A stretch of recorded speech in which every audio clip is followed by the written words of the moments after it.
이른바 자연주의 출산으로 유명한 서울의 조산원에서 태어난 아이가 제때 응급처치를 받지 못해서 심각한 뇌 손상으로 치료를 받고 있습니다. 피해 부모는 원장이 아이를 방치한 결과라면서 법적 대응에 나서겠다고 했습니다.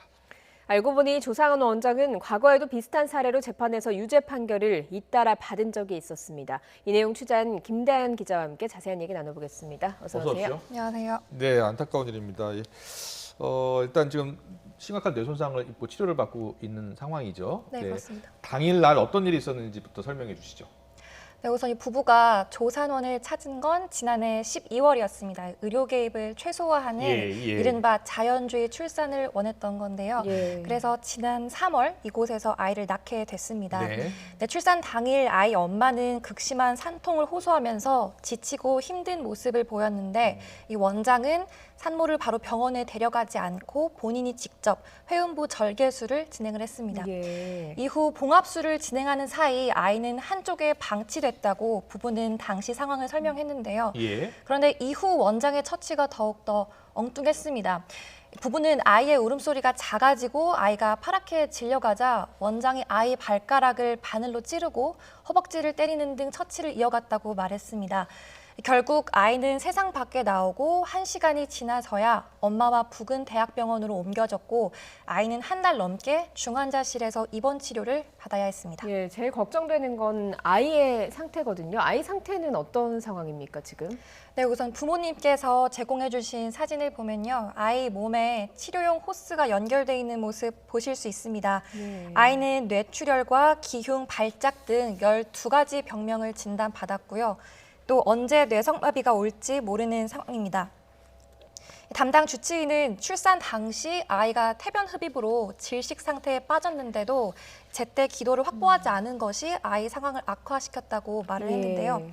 고작 생후 2개월 된 아기는 지금 매일같이 약을 먹고 지금도 계속 뇌파 검사와 MRI 촬영 등 추적 관찰을 이어나가고 있습니다. 적확한 응급처치가 어려웠다면 즉시 병원으로 아이와 산모를 데려갔어야 한다는 지적이 나오는데요.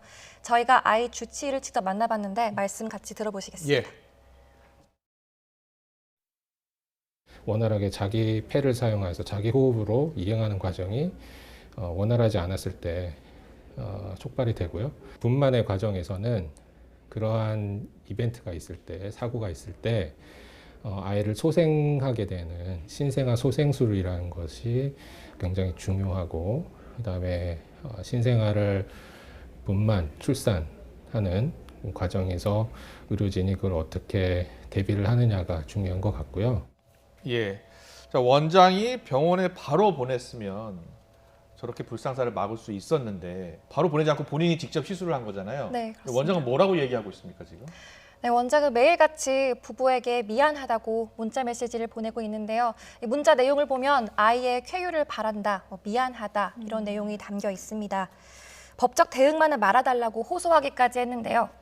하지만 아이가 숨이 넘어갈 때까지 대체 무엇을 했느냐는 질문에는 자신은 잘못이 없다며 이런 취지의 진술을 한 걸로 알려졌습니다. 부모 말씀 같이 한번 들어보시겠습니다.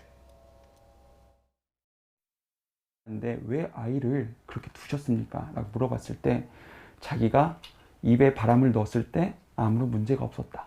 그렇기 때문에 그럴 리가 없다. 라는 식으로 스스로 자신에 대해서 맹신을 한 거죠. 네, 저희 취재진은 원장 측의 입장을 듣기 위해서 조산원을 방문하고 또 여러 차례 연락을 시도했지만 답을 들을 수 없었습니다. 조산사가 거의 민간요법에 준하는 그런 정도를 하고 아이에게 제대로 된 조치를 하지 않은 건데 조산사는 의료행위를 어디까지 할 수 있는 겁니까? 네, 조산사도 간호사 면허를 가진 법으로 규정된 의료인입니다. 의료법을 보면 의사는 의료와 보건 지도를 임무로 하고 있고 조산사는 조산 그리고 임산부와 신생아에 대한 보건과 양호 지도를 담당한다고 되어 있습니다. 또 조산원은 개설할 때 반드시 지도 의사를 정해야 하는데요. 그러니까 면허 범위를 넘어서는 의료행위를 할 때는 기본적으로 지도 의사의 지시를 받아야 한다는 겁니다. 물론 그 해당 원장이 지도 의사의 지시를 받았는지 확인되지 않았지만 이 지도 의사와 연락이 닿지 않거나 병원과 거리가 너무 먼 경우에는 독자적인 응급처치를 할 수 있도록 하고는 있는데요. 근처에 대학병원이 있는데도 1시간 가까이 병원에 데려가지 않고 또 본인이 제대로 된 응급처치를 할 수 있는 능력이 없는데도 독자적인 처치를 해서 결국 아이에게 뇌 손상이 오게 했다는 건 명백한 원장의 과실이라는 전문가의 지적이 있습니다. 네, 그런데 취재를 해봤더니 해당 조선원에서 피해를 본 사례가 더 있다고요? 네, 그렇습니다. 해당 조산원 원장은 40년 경력을 내세우며 협회장까지 지냈고요.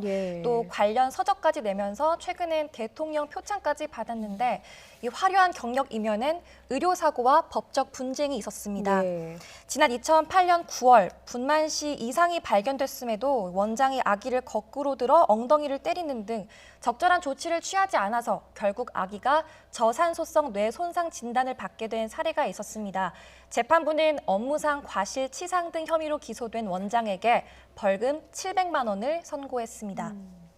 또 그보다 앞선 2003년 7월엔 제왕절개 수술 전력이 있던 산모에게 무리가 가는 자연 분만을 권유해 결국 자궁 파열로 이어지게 한 경우가 있었습니다.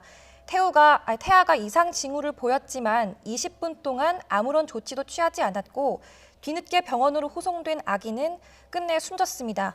법원은 원장의 과실을 인정해 벌금 300만 원을 선고했습니다.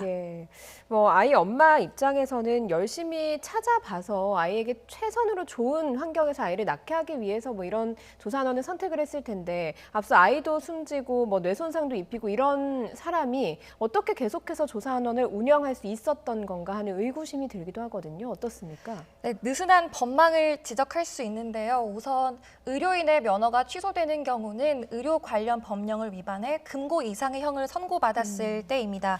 관련 법령에는 의료법과 형법상 사기, 허위 진단서 작성, 업무상 비밀 누설 등이 있는데요.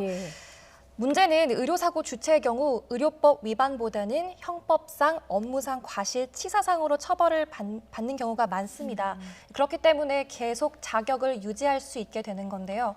그마저도 벌금형에 그치는 경우가 많아서 솜방망이 처벌에 그친다는 지적이 나오는 구조입니다.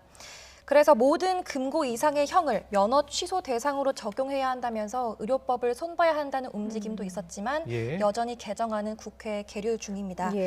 취재에 응해주신 피해 아기 부모도 법적 대응을 예고했습니다. 하지만 이 과거 다른 사례처럼 원장이 또 가벼운 처벌을 받지 않을지 또 다른 추가 피해 사례가 나오지 않을지 우려하고 계십니다. 네, 추가 피해가 없도록 대책을 마련해야 됩니다. 또 법안이 또 국회에 또 계류 중이라고요? 네, 그렇습니다. 네, 그것도 빨리 좀 처리를 해야 될 것 같고요. 무엇보다도 우리 아기가 하루빨리 건강을 찾았으면 좋겠습니다. 지금까지 사회부 김다연 기자와 함께 알아봤습니다. 잘 들었습니다. 고맙습니다.